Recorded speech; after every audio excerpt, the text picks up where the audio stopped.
ఆంధ్రప్రదేశ్ ముఖ్యమంత్రి టీడీపీ అధినేత చంద్రబాబు నాయుడు బీజేపీ అభ్యర్థులకు మద్దతుగా ఢిల్లీ అసెంబ్లీ ఎన్నికల ప్రచారం నిర్వహించారు. ఢిల్లీలో తెలుగువారు ఎక్కువగా ఉండే షాద్రా ప్రాంతంలో ఏర్పాటు చేసిన సమావేశంలో ఆయన ప్రసంగిస్తూ ఆప్ సర్కారుపై విమర్శలు గుప్పించారు. ఢిల్లీలో వాతావరణ కాలుష్యంతో పాటు పొలిటికల్ కాలుష్యం కూడా పెరిగిపోయిందన్నారు.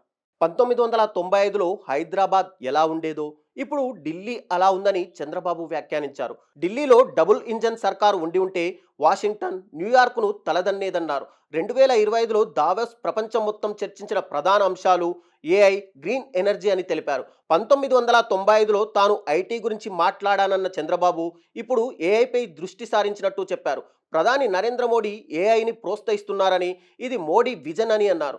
ఢిల్లీలో ఉండే తెలుగు వాళ్ళు ఇంటింటికి వెళ్ళి ఢిల్లీలో బీజేపీ గెలుపు దేశ ప్రగతికి మలుపు అని చెప్పాలన్నారు. సరైన సమయంలో సరైన నాయకుడు దేశాలని పాలిస్తున్నాడంటూ మోడీపై ప్రశంసలు కురిపించారు.